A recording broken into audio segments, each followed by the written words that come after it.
Hey guys. Hi everyone. So welcome to McKellar Motivational Monday on a Wednesday. But I've been having some technical difficulties.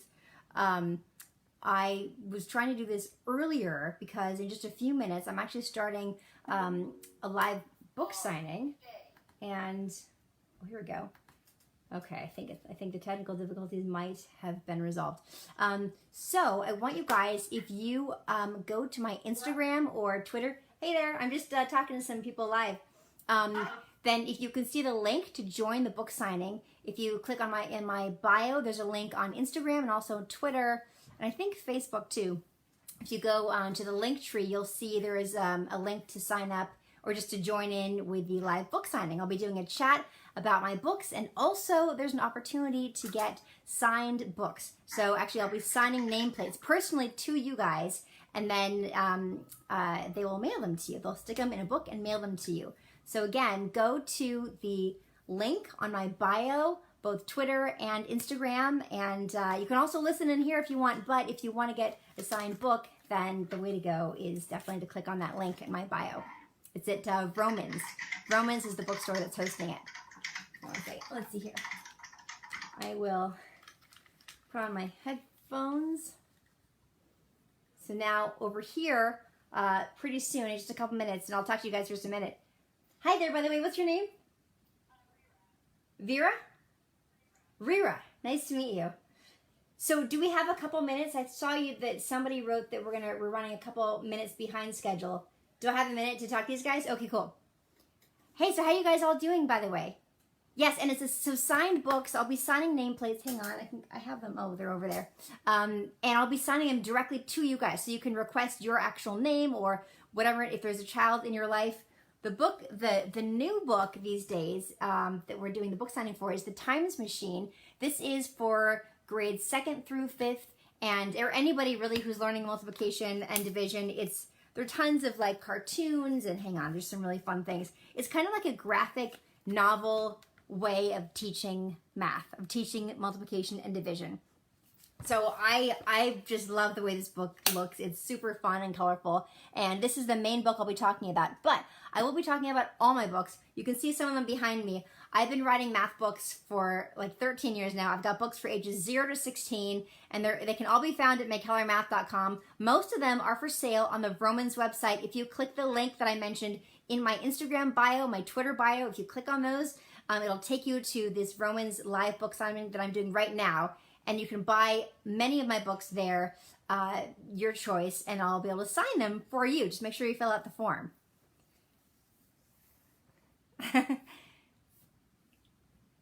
Well, you know what? I mean, it could, a lot of people are buying them for their kids, their grandkids, nieces and nephews, because let's face it, right now people are having to school at home across a lot of the country, and so I'm so glad that my books have been able to help so many of you guys. Oh, thank you so much, Kingpen. You have the book already? That's so cool. Thank you. Well, I love writing math books. I mean, I love math personally, and I love entertainment, so I love the idea of writing entertaining math books. This one back here, do not open this math book. It's for ages, it's like 1st and 2nd grade. It teaches addition and subtraction. But like I said, I've got books for all ages. It's bath time, math time, shapes. You guys can't see it. There we go. Thank you, Dave. Thank you guys so much. Yeah, so I meant to do my McKellar Motivational Monday earlier than this, but I was trying to make sure I was getting set up because I couldn't figure out what was going on with the Crowdcast. But anyway, guys, come over and join me. Click the link in my bio. If you're on Facebook, it's a little harder to get the bio link from Facebook. So if you find me on Instagram or Twitter, and I'm just at Danica McKellar, then you can click on the link and you can order an autographed book. Now, I don't know when the next time is that I'll be doing something like this. I don't know. Is it possible? It's possible, but I don't have anything currently scheduled. So if you're interested in getting a personalized signed book, I highly recommend that you come join us here. And again, I'll leave these on so you can see what I'm doing. But let's see, what is the address? Hang on, I want to like make a little note for people while I'm in the middle of talking and people are like joining in. Well, maybe I'll just from time to time. Hang on one second.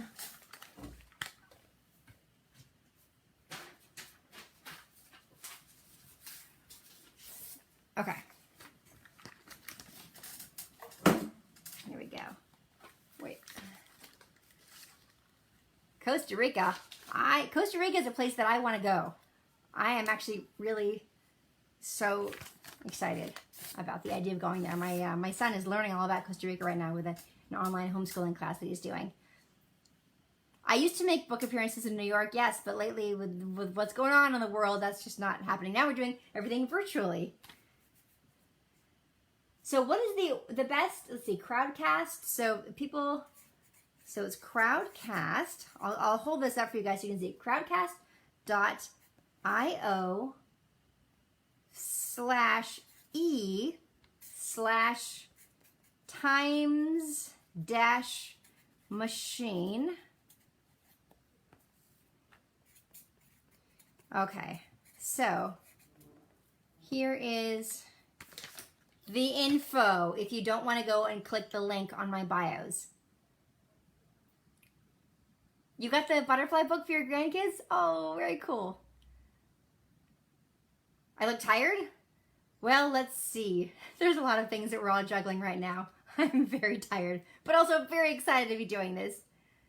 Thank you so much, Adam. I don't think you, so Paulette, I think the only way to get an autographed copy of the book is to buy it through the Vroman's website. But if you've already bought a different book, then I didn't say this out loud, but you could always return it to wherever you got it from, or you can give that one as a gift or donate it to a library, because the books, all my books really do help kids with math, so it's a wonderful thing to donate if you can. All right, guys, let's see here. I think we're ready to get started. Yes? Just 5 minutes late, no big deal. Where's my little thing here? Okay. Turn up the light a little bit. Okay, so again, if you're wondering who I'm talking to, I'm not facing you guys anymore. This is the deal. Right here. This is where I'm going. So come join me over there. Okay.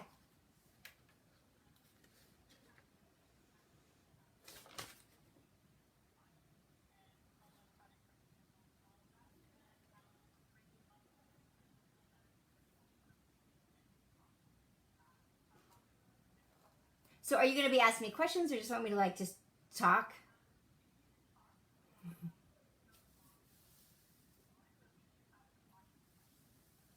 And do you want me to do you want me to look at the questions myself and answer them throughout, or do you have questions that you want? No. Yeah, if there are questions that you want me to answer, then just, jump in at any time. Yeah. Okay, good. Cool.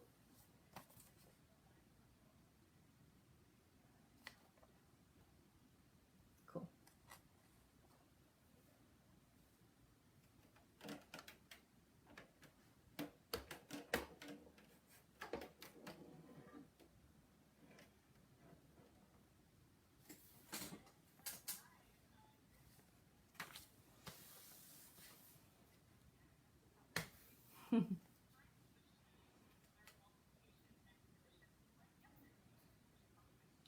Thank you.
Hello, everybody.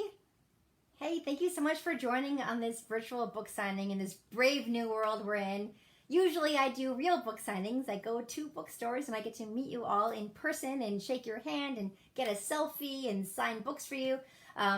Luckily, Vroman's is being super generous, and they are offering to handle the logistics of me signing personalized autographs for you. So at least we can do that part, and at least I can see your questions here and answer some of them as well.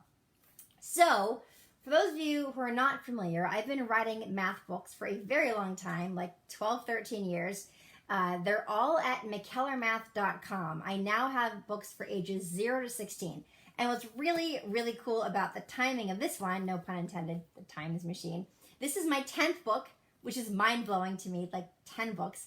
And with this book on multiplication and division, which is for ages 7 to 10, it's like basically 2nd to 5th grade, now all my books cover the whole curriculum from 0 to 16. There are no more gaps.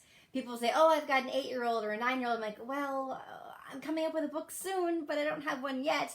Now, I'm really excited to be able to say, no matter how old your kid is, from 0 to 16, I have a book that can help you. And the great thing about the timing, of course, is that right now, parents are being put in this unprecedented situation where they are more responsible for their kids' education than ever before, and they're looking for resources. One of the things about my books is that they're really fun. And I think learning should be fun. I know it's not always fun for everyone, no matter what the subject is, and in particular, math. Because math has this reputation of being boring and too difficult and just for boys and all sorts of things, all sorts of stereotypes that I enjoy breaking myself. I love math. I love entertainment, and so I wanted to write entertaining math books for people, especially these days when the math looks different from how it did when we were growing up. One thing that parents say to me a lot is, you know, I can't help my 7-year-old with her math homework. Like, what has happened? And I've been hearing this for years now, ever since Common Core. I'm not sure if you guys are familiar with Common Core, but in 2011, 2012, a lot of the math changed. So suddenly, you know, there's a lot more pictures. It's a lot more visual. It's breaking things down more. And while there's an upside to this, and there are good things about that, it's also more foreign looking. And the last thing math needs to be is more foreign looking, in my opinion. So, do not open this math book, which is my 1st and 2nd grade book, and the Times Machine, which is really like 2nd through 5th grade with multiplication and division. And both of them, at the back of the book, there's something called the New Math Translation Guide for Grown-Ups. Because a lot of the vocabulary is different, a lot of the ways they're doing things is different, and I want to make sure that, like, my goal is just, let's make this accessible, fun, doable. If kids can have fun and be giggling while they're learning, then we've already won half the battle, because now they're engaged, and that's what we want. And these days, with all the schooling at home, one of the major issues is, how do I keep my kids engaged in what they're learning? How do I keep them focused? So I was like, well, okay, let's do cartoons, and let's just have a lot of cartoons and have Mr. Mouse. So we got Mr. Mouse and Miss Squirrel, and then there's the Danica cartoon, who's also, that's me, and they go on time travel adventures. So they go all over the world. They have a times machine that brings them to different places in history and time. Like this is, they go to ancient Rome and they learn about how to tell the difference between rows and columns. One of the ways they're teaching multiplication these days is with arrays, and they've been doing it for a while now. And an array is basically just a rectangle of objects. And I don't know about you guys, but I remember when I was little, and I wasn't even learning about arrays, but just the general idea of rows versus columns. How do you remember which is which? So they go on a journey to ancient Rome where they have the buildings with the tall columns. And so that's kind of how you remember that that's the columns. And then back then they didn't have motorized boats, so they had these oars that stuck out, and they were rowing, and those are the rows, and they stick out to the side. So that's their adventure to ancient Rome. And they go to all sorts of places and throughout history. Of course, dinosaurs, obviously. But one of the things that I'm most excited about with this book is not just that it's super fun and they meet people like Jane Goodall and stuff. I have like these little mini history tidbits throughout just to make it more fun. But also, there's a whole section in the middle of the book, I call it the core of the times machine, where I have taken all the multiplication facts, and for any of the ones that are at all difficult, like anything with the 4s, the 6s, the 7s, the 8s, I have a story, like a cartoon, a poem, something like that, where everybody's saying it's backwards. I know, that's how these cameras are, right? It's backwards, but just use your imagination. Or take a screen grab. If you want to see something that's backwards, like this, you guys, if you want to join, take a screen grab of it, and then on your phone, you should be able to flip it if you can do that. I don't know, maybe that's complicated. Anyway, so I'm really, really excited because when I was learning my multiplication tables, it was so boring. It was just like, here's a list of facts and you just gotta memorize them. And I thought, well, how could I make the most dry, boring things the most interesting, the most fun? And that's what I've been doing. And so that's what I did writing this book. I mean, writing all my books has been like that. I'll share one of them with you guys here. This, and some of you might have heard it because I've talked about this on various talk shows and things. It's one that was inspired by my son, actually. He's 9 years old because he loves fart jokes. And I mean, most kids, most boys especially, but kids in general, like they really like fart jokes a lot. And so if you can use a fart joke to help memorize one of your multiplication facts, I think you're in good shape. Here goes. 6 times 7 is 42. So this is one of the more difficult ones to learn. The numbers are a little bit bigger. 6 times 7 is 42. Imagine that Mr. Mouse, who loves cheese, because what mouse doesn't love cheese? He loves cheese, though, so much that he, imagine a big 6-sided block of cheese, a big cube of cheese. 6 sides, right? A big cube. He eats a huge 6-sided block of cheese every day for 7 days. Yes, the entire week. 7 days nonstop with a 6-sided block of cheese. 6 times 7. Well, at the end of the week, he is pretty full and farty too. Full and farty too. So, I'm sorry, but if you are a kid and you are learning your multiplication facts for something like this, you're not going to forget them. So that's why I'm so extremely excited about this particular book, because I'm doing something that I've never actually seen before. Oh, it's not backwards for you, Patty? Oh, that's great. Deborah, too. Ah, people on Facebook and Instagram are seeing it backwards. Yes. Somebody on Facebook is saying that they were surprised that the math looks so unrecognizable. And it's true. But I'm here to help. I am here to help. And Do Not Open This Math Book and The Times Machine are two books that really bridge the gap. I'll do problems, for example, both ways. I'll show how they're learning it now, and I'll show what we did growing up, which is interesting. Typically, the way they teach it is they'll teach it the more complicated, newer way that really shows you the sort of nuts and bolts of what's going on, and then they'll graduate the kids to, well, here's a shortcut, and then they'll teach it the way that we did it. So I teach both ways, and I'll show how it's really the same thing. It just looks different. It's just that it's been dressed up differently. It's been pulled apart and analyzed a little bit more in the new way they're doing it. But it's really all the same stuff. So I do that a few times throughout these books. Oh, good.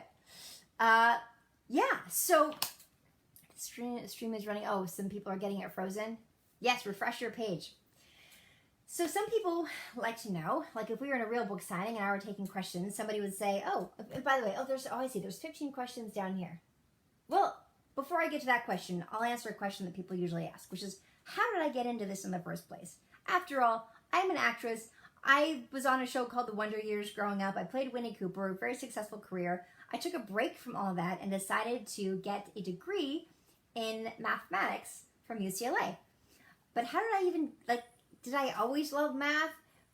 You know what, let me just see what the questions are. See if there's, yes, when did I figure out my love for math? Asked Brendan. How did I feel when I got chosen to play Winnie Cooper? Okay. I'll try to get to as many of these questions as I possibly can. Yes, how did I find my love of math? All right, first of all, in the 7th grade. So this book, Math Doesn't Suck, is for 6th and 7th grade, I would say. It's, well, mostly 6th grade, but it's middle school. is that time when math starts getting kind of confusing and it's not straightforward. It's not straightforward memorization of multiplication, division, and sort of like here's the process and here's what you do. It gets more complicated. Math Doesn't Suck is written about the time in life when we start wondering who we are. Like we go from being little kids running around in the playground to really having questions about our identity and self-esteem and all sorts of things. That life gets more complicated. In fact, that's why the Wonder Years was made about that era in life, because life has gotten more complicated and it's more confusing. We got hormones rushing through our bodies. Anyway, in the 7th grade, I really hit a stumbling block with math. I was absolutely terrified. I thought that I didn't know what I was doing anymore. I thought I was stupid. As it turns out, midway through the year, a new teacher came in and suddenly the same exact topics that had completely confused me, they made sense. Suddenly they made sense. Suddenly I got it. And I was blown away by the fact that it wasn't me. I just assumed it was me. I assumed I was the problem when maybe it just wasn't being translated in a way that worked for me. And the truth is, math is a language. It is. It's got symbols and rules and punctuation and all sorts of things.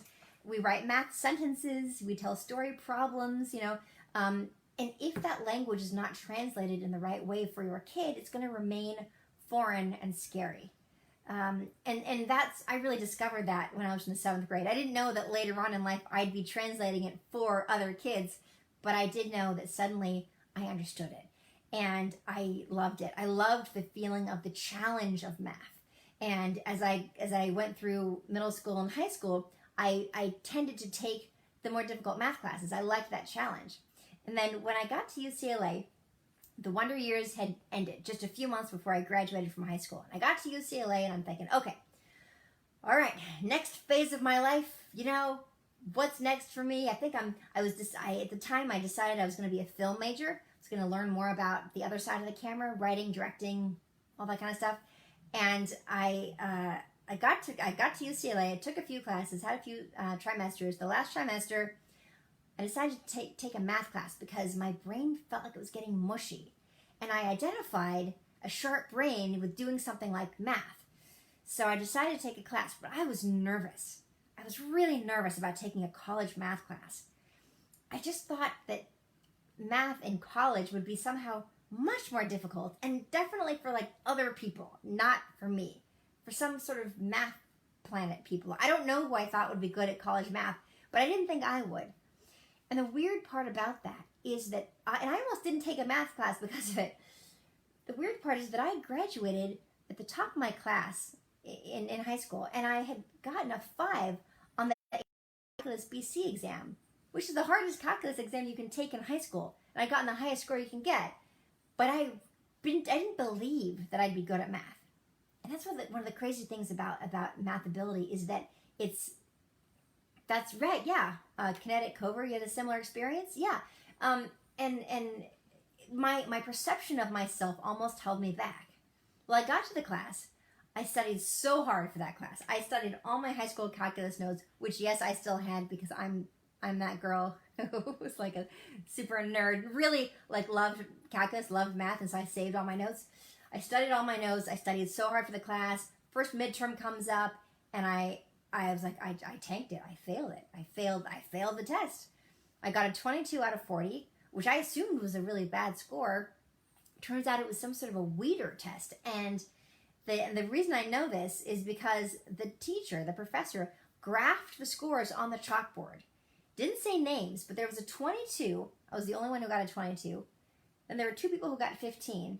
And then the rest was 9 and below. And this is a class of about 160 people or so. I was floored. I couldn't believe that I got in the high score. And it was actually a really pivotal moment for me because I had always been this actress, and as a child actor, you hear stories about child actors and all the insecurities, and it's true because you don't know what your value is if you didn't have that character that you played.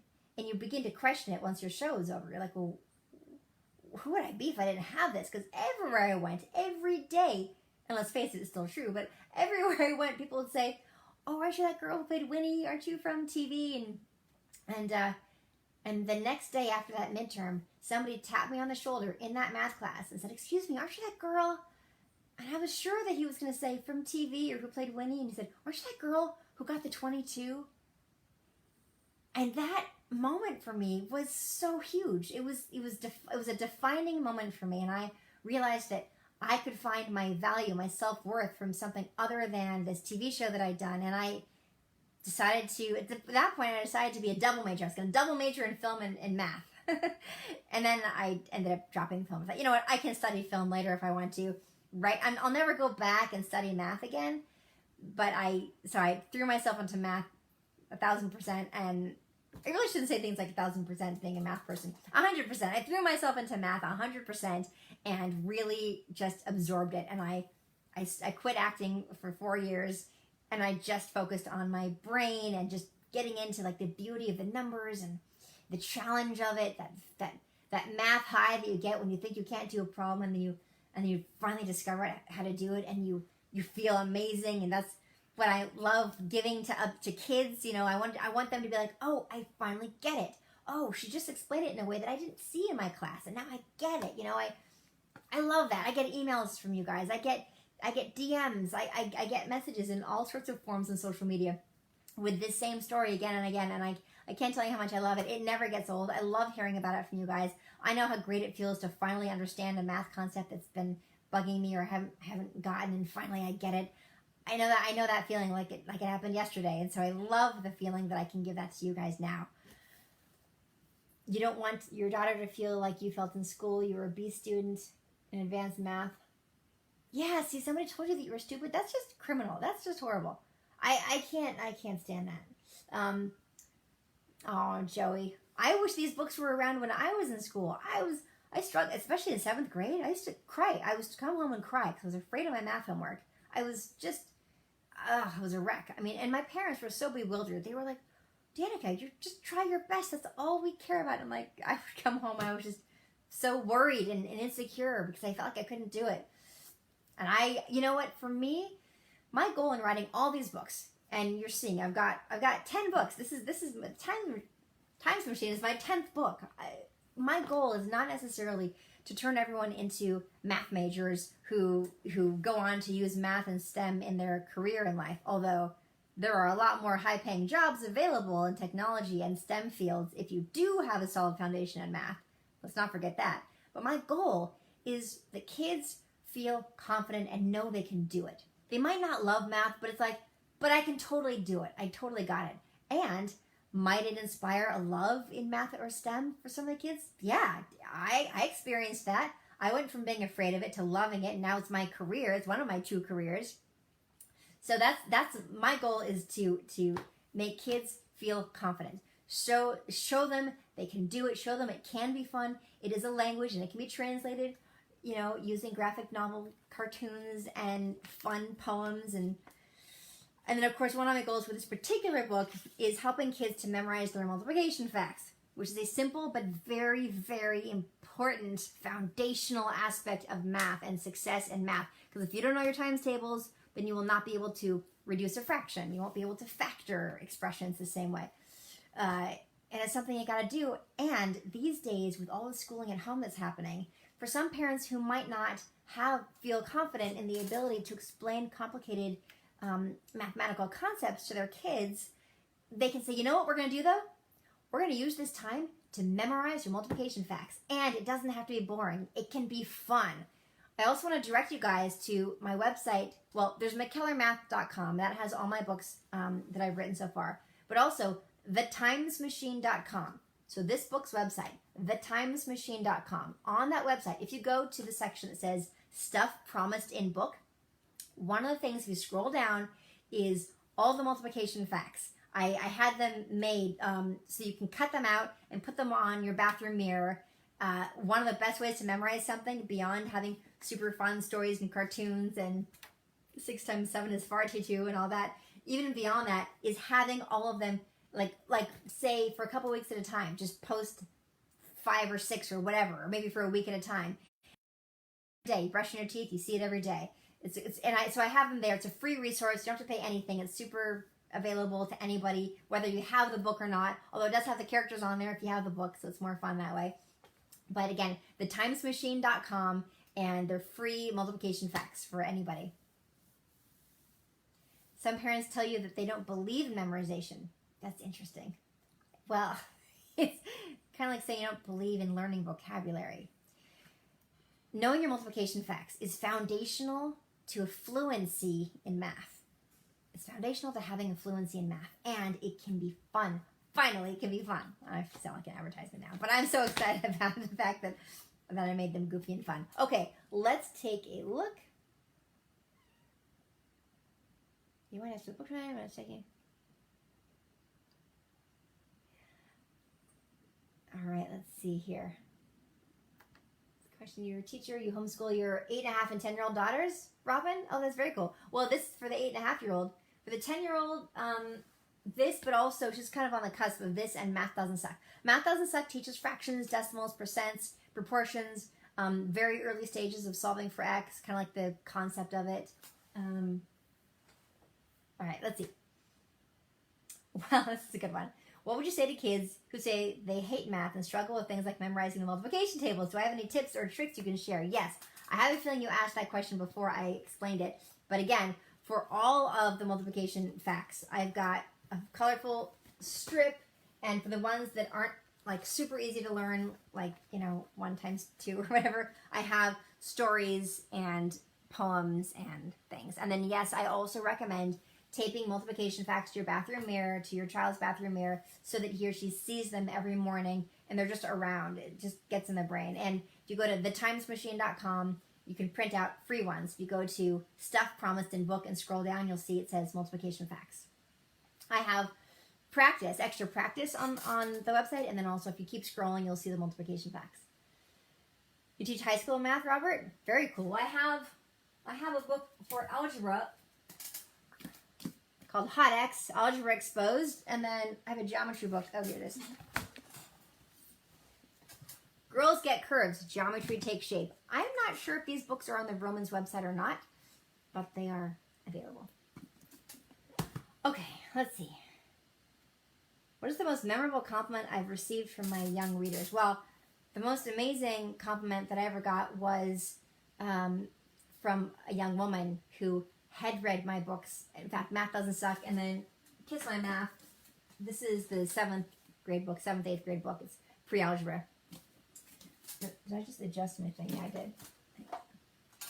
And this young woman came up to me at a book signing years ago, and she said, probably 3 years ago, she said to me that she had been really afraid of math, and that she got Math Doesn't Suck and Kiss My Math, and I don't remember if she got the books after that or not.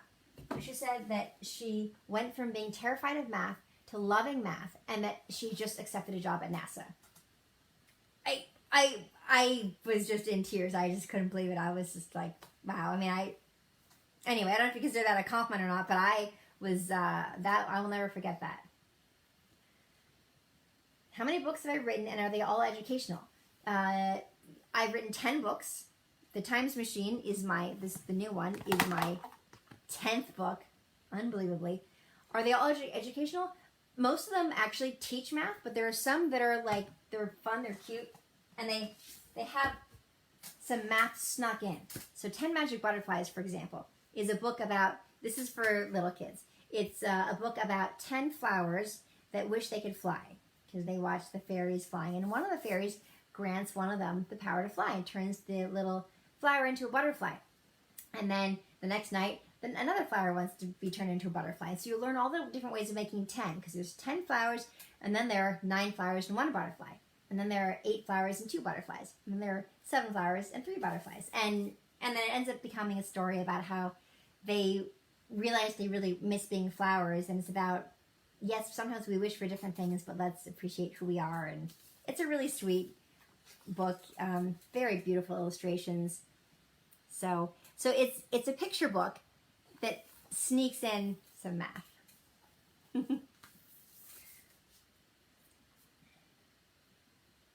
see. When I hear people saying things like math is for boys, how do I respond to that person? Well, nobody's ever said that to my face. I don't think that conversation would go very well. But what I will say is that it's about role modeling. And so in like the Times Machine, for the cartoons, you know, it's a mouse and a squirrel and the Danica cartoons. So little girls are seeing a woman being the one who's teaching the math, and maybe that gets in a little. Certainly in some of the older kids' books like Girls Get Curves, Geometry Takes Shape. Clearly, I'm really aiming it towards girls. Boys use these books too. In fact, a friend of mine's 15-year-old son just was using this book, and I got a very grateful email back from her saying, I can't believe my son did not understand proofs, and now he understands how to do geometry proofs. And yeah, it was a boy. Okay, let's see here. In addition to this new release, do I have any other upcoming books in the works? Yes, I am working on a book right now that's coming out in 2022. These books take a long time. It's a picture book, and I am not supposed to say a lot about it, but it'll be kind of like 10 Magic Butterflies, where it's a fun story that has a math concept that's throughout, that's in there. It's in there, but you don't, it's like, if you don't want to learn any math, it's not forced on you at all. It's just in there.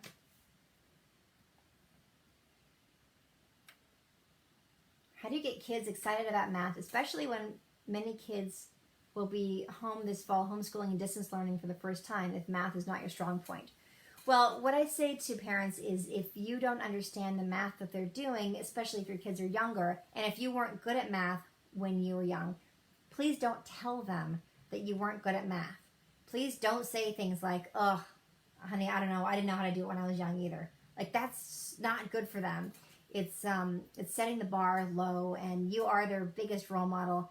So what I would say is, if your child needs help in math and you are not able to do it, to instead say, you know what, sweetie, it looks different from how it was when I was growing up, but let's figure it out together. Let's get resources and figure it out. And again, I've got books for ages 0 to 16 at mckellarmath.com, and my whole goal is making it fun. My whole thing is, how do I make this math really fun, legitimately fun, for all ages.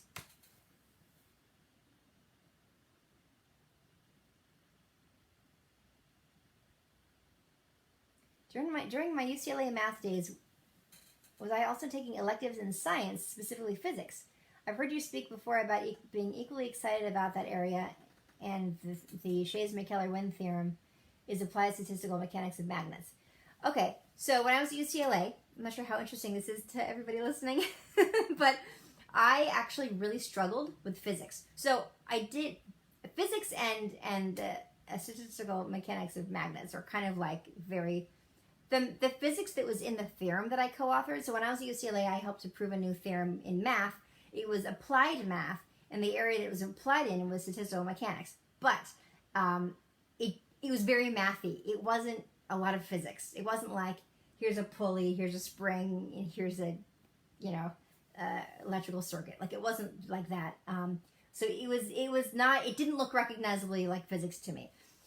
Physics, however, is something that I did minor in at UCLA, but not because I liked it, but because it was so difficult for me. I don't know why, but while math was challenging, but I felt like I could do it. Physics, it wouldn't get in. It wouldn't sink in.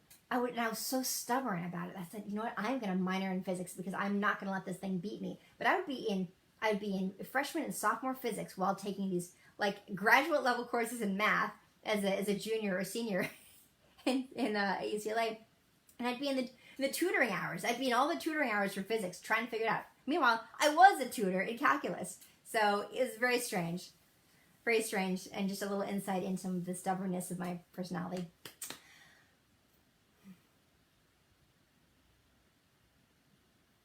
I ordered Math Doesn't Suck. My son is going into 7th grade. How can that book help him? Some schools are teaching different things in math.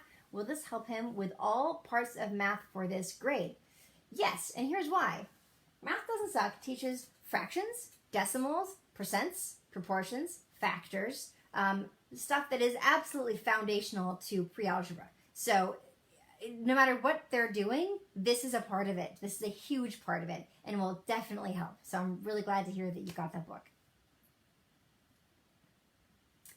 Someone says, my daughter is obsessed with math and is going into 4th grade, but she's closer to a 5th grade math level.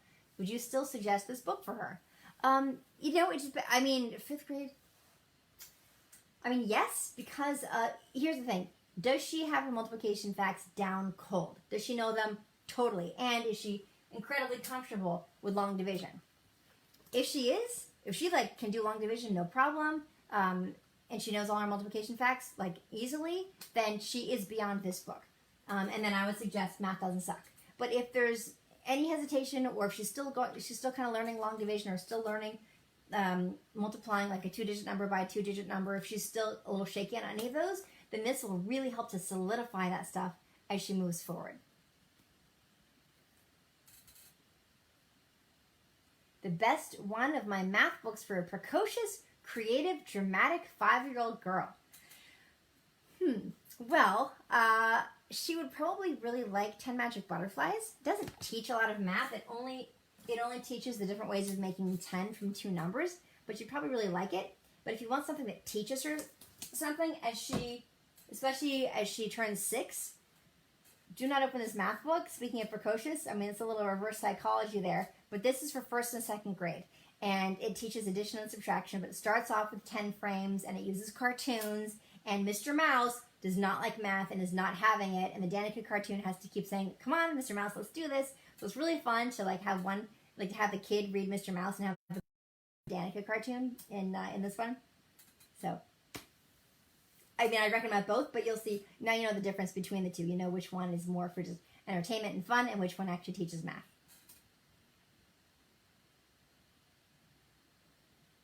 What's the best book for parents?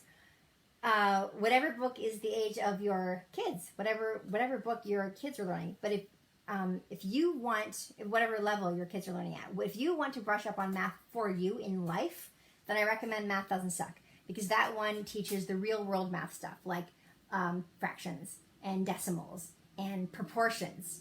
Proportions is something that I use all the time. If I'm doing something in Photoshop, I'm trying to figure out how long should it be, if it's this tall compared to the original. Or anyway, there's lots of very practical math tips and strategies and techniques, skills in Math Doesn't Suck. Leaving a tip, I don't know, you name it, that's in there. And by the way, in all of my books, all of my middle school books, Math Doesn't Suck, Kiss My Math, I use examples about how that thing might come up in real life. So for exponents, in Kiss My Math, for example, I use an example of if your friend had a really cute kitten video, or if you have a really cute kitten video and you send it to 5 of your friends, and each of them send it to 5 of their friends. And if they do this every 5 minutes, how long would it take to get to 1 million people or whatever? Like, I do examples like that because in this day and age of social media and viral videos, then that's interesting, and that's exponents. So I make sure, because when I was in the 4th grade, I remember asking my teacher, when would I ever use this in real life? And it was long division, I think it was. And he said, well, if you were going to be a math teacher, that was probably the worst answer he could have possibly given me. Because I'm thinking to myself, wait a minute. So what's this crazy, weird cycle that we have where you learn math to become a math teacher, to teach math to kids, they learn math to become a math teacher? I thought, okay, no way. So Math Doesn't Suck, Kiss My Math, for fractions, for decimals, for exponents, for negative numbers, anything. I show how this comes up in real life because of that one experience that I had. See, everything happens for a reason. Your grandchildren are under 2. They're under 2 years old. Okay, so I recommend... my books are falling down. For the youngest kids, I would recommend like Bath Time, Math Time, Shapes, and Goodnight Numbers. And Goodnight Numbers. These are the 2 that I would recommend for the youngest kids. So Goodnight Numbers teaches counting to 10 and shows how it shows things to count on every page. So on the 3 page, there's a ton of stuff to count that are 3. On the 4 page, there's tons of things to count that have 4 of them. I had a lot of fun writing this book, and I also made sure in this book that I represented both moms and dads. It's always one child, one parent. Moms and dads, daughters and sons, and as many different ethnic combos as I could manage on the 10 pages. Because I just like the idea that kids, there's one page at least where a kid goes, Mommy, that's us, or Daddy, that's us. And so that's Goodnight Numbers. This was my first little kid book. And then Bath Time, Math Time Shapes teaches the attributes of shapes to little kids, but it's not just 2D shapes, it's also 3D shapes, which I hadn't really seen, and distinguishing between the two, because when Draco, my son, was little, and he'd have a book and there would be a ball and it would say circle. I'm like, that's not a circle. That's a sphere. Draco, this is not a circle. Just remember that. So your child will not be confused about the difference between a circle and a sphere with this book. So it's a really sweet book, Bath Time, Math Time Shapes. There's also a regular Bath Time, Math Time. It's actually for slightly older kids because it takes you from the idea of counting to early addition. Okay. The best way to help a middle schooler understand math if you don't understand it. I recommend Math Doesn't Suck. Read it yourself with your child, and you guys will both have a lot of fun understanding about factors and then fractions and then equivalent fractions. Your 8.5-year-old daughter, Bella, who's watching me right now, hi Bella, wants to know how long it took me to write The Times Machine. Well, I've been writing The Times Machine, I believe, since early 2016. I believe it was January of 2016 when I started writing it. These books take a long time because first you write the first draft, and that's, it's hundreds of pages long, and at every stage I'm thinking, okay, how do I make this one thing really fun? And I might spend all night trying to think of how I'm going to make, 6 times 8 like fun. Like, what's interesting about that? What can I do that's this cool story that involves something with 6 and something with 8 and really make this fun and alive? And then so you write everything out, and then you write all the descriptions of what you want the illustrator to do on every single page. I mean, it's incredibly time consuming. And then the editor gets it and she reads through it and makes notes and suggestions. And then you go back through it and you look at her suggestions. I like that idea. Maybe I'll keep that one the same though. And then you do all that. Then the illustrator gets involved and starts sending sketches, and you start giving approvals and giving notes on that. And then it has to get printed. It's like this very, very long. Mintagers. Yes, Ray. Mintagers is in Kiss My Math. So that's one of the examples of how to make something really boring interesting. Integers, as I say in this book, has got to be one of the most boring words in math vocabulary that I can think of. Integers. It sounds so sterile and just horrible. So I said, well, we're not going to talk about integers because that's awful. Let's talk about mintegers. And then positive mintegers are the ones that taste good in your mouth, and negative mintegers, which are negative numbers, by the way, are the ones like those Harry Potter flavored jelly beans, like boogers and snot, like horrible, like vomit, whatever those awful, awful flavors of jelly beans are. So the idea is you put a positive minteger in your mouth and a negative minteger, and they can cancel each other out. They can neutralize each other. And then there's the 0, which is the most boring minteger, also called the linteger, because it has no taste, much like lint. Anyway, I have a lot of fun coming up with these different ideas for how to make boring things fun. Okay, let's see what else. Have I ever seen an iPad app that works well for kids who are more interested in learning with the iPad and not a book? Well, I mean, my books are all ebooks. They're all available, so you can read it on an iPad, for sure. Special needs 9-year-old? Well, it depends on how special needs he or she is. So, Do Not Open This Math Book is for addition and subtraction. So if he or she is still working on addition and subtraction, then I recommend this book. This is just like the Times Machine. It's got tons of fun cartoons and things, and I've heard a lot of really great reports back from special needs kids where they because it's conversational and with stories and things, it can tend to be a little easier to digest.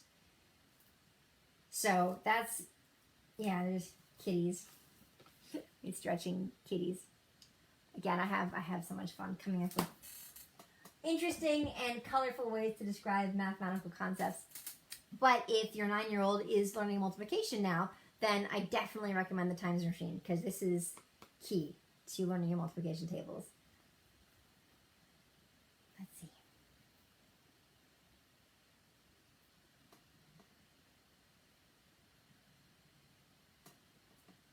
You are welcome, Bella.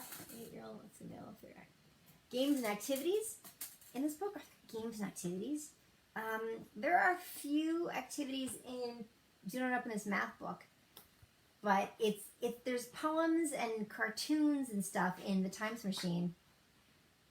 I wouldn't call anything necessarily an activity. I mean, but like in terms of games, I mean, the problem sets, they're all called Game Time. Does that count? I don't know. You're buying both? Oh, cool. Yes, factoring is a big deal, Greg. Yes, and factoring, you can't factor if you don't know what the factors are. And the only way to know the factors is to know your multiplication facts.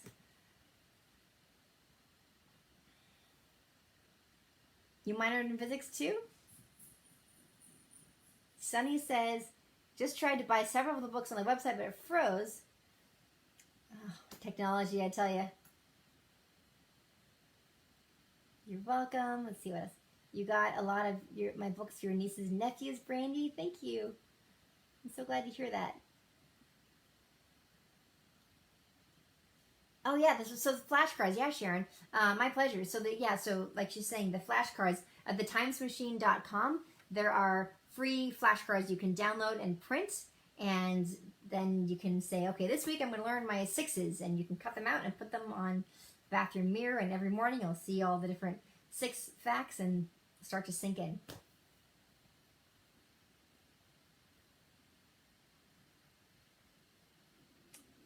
In the movie where I did the pie song, do I really know that?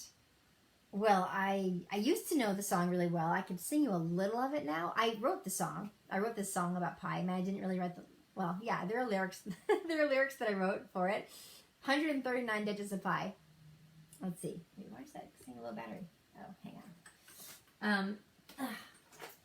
Yes, so I wrote this... Is this plugging in there? What's going on? Again with the technology. Happening over here.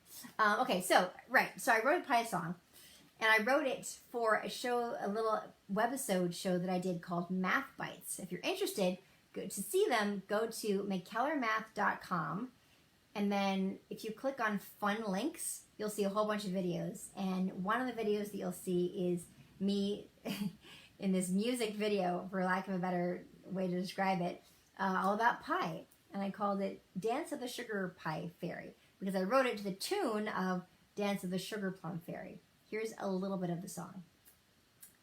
Pi is equal to 3.141592653589793238462 then 433-832-79502884197169399375105. Anyway, so there's 139 digits total. But I'm a little rusty on it, so.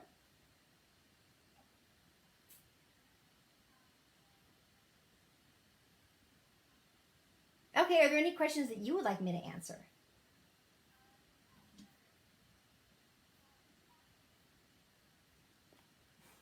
Yes.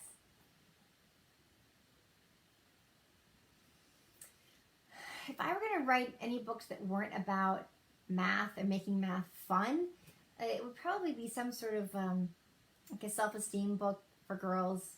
I mean, that kind of stuff's been done before, but one of the things that is so striking to me about math is how connected it is to self-esteem in girls, and that's made me learn more about it and sort of think a lot more about self-esteem and about self-image. And you know, in today's world with social media, there's so much pressure on kids and girls especially to look a certain way. Anyway, I might do something in that, but I really feel like I can really do a lot of good and really help a lot of parents and kids right now especially, and I like focusing on something that I know I can do the most good. There's probably some psychologist out there that has a better perspective on the self-esteem thing, but what I can do is I can help kids find self-esteem through getting good at sharpening their brains through math.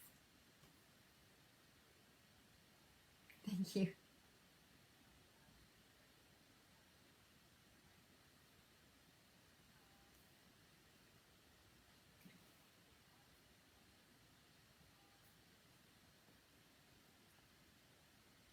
Oh, okay. See. Yeah, because somebody has already sort of answered without realizing it, without meaning to. Let me see. how long does it take me to write my books, and how do I decide which topic I'm going to do for each age group? Well, so each book takes well over a year to write. Some of them more because of the illustrator. Like Math Doesn't Suck, there really isn't an illustrator. There's an illustrator I hired to do little drawings, and I would stick them in, but that's different. So Math Doesn't Suck probably only took about a year. And same with Kiss My Math took less time. Kiss My Math, they said, hey, Math Doesn't Suck is selling crazy good numbers. We really want to follow up next year with a book. So I basically had 5 months to write an entire book. That was a very interesting time in my life. But Kiss My Math is actually one of my two favorites. Kiss My Math and The Times Machine are my two favorite books. Somebody else asked that question. So it's kind of funny. Sometimes when you do it quickly, it's because you're in the vein, you know, you're in the flow. How do I decide which topic I'm going to do for each group? So generally speaking, you know, math leads from A to B to C to D. It's cumulative, and there's an order to it. What I did when I wrote Math Doesn't Suck, I said, okay, what are all the core middle school topics that lead to pre-algebra, that lead to algebra? So what I didn't cover in Math Doesn't Suck is like how to find the area of a circle, because it's tangential to moving forward in algebra and pre-algebra in some ways. So I covered all of geometry in one book, in Girls Get Curves, Geometry Takes Shape. But in Math Doesn't Suck, Kiss My Math, and Hot X, those books are all the pre-algebra to algebra track. And it's everything that you need to know in those subjects. We do the quadratic formula, and so the way I would make sure that I'm covering everything is by getting multiple textbooks on those topics and cross-referencing and making sure that I didn't miss anything that was really important. So these books are very cumulative, and they cover everything you need to know.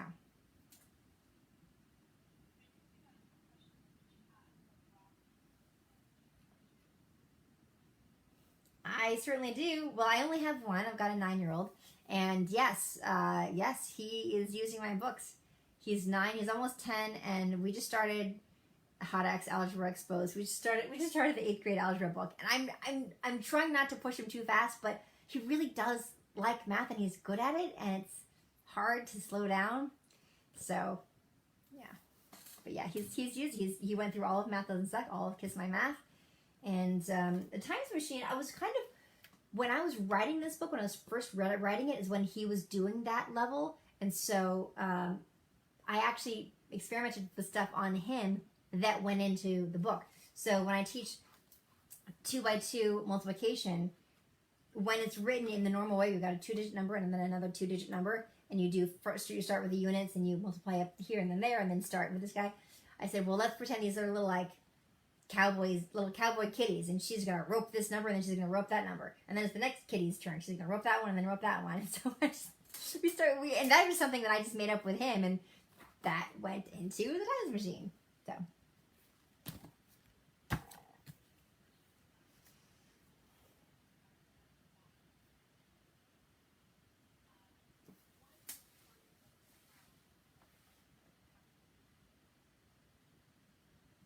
What I'm most proud of in my latest book is, I have to just pick one thing. It's really helping kids learn their multiplication tables. I mean, yes, I'm proud of the fact that I can help parents with the new math translation guide for grown-ups at the end of the book, helping parents navigate between how we learn stuff and how they're teaching stuff now. But the main thing and then there's the time travel, and The Times Machine is really fun, integrating little history lessons and somehow making it relevant to the math in fun, silly, goofy ways. But the fact that I can help kids to learn their multiplication facts with humor, with cartoons, with giggles. Because let's face it, you can't be stressed or bored if you're laughing. So that's what I'm most proud of, is that I can help kids to finally memorize their multiplication facts in a fun way and check that off the list. Because I hear stories of 7th, 8th graders that are still struggling with it, and it's not their fault. There's not a lot of time in the classrooms these days for that kind of thing. So that's what I'm most proud of.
Thank you for having me.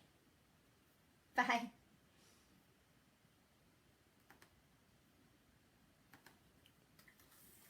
Okay, guys, so that was my live virtual book signing. Ah, how's this going? Yeah, something's going on with Facebook here. I will end.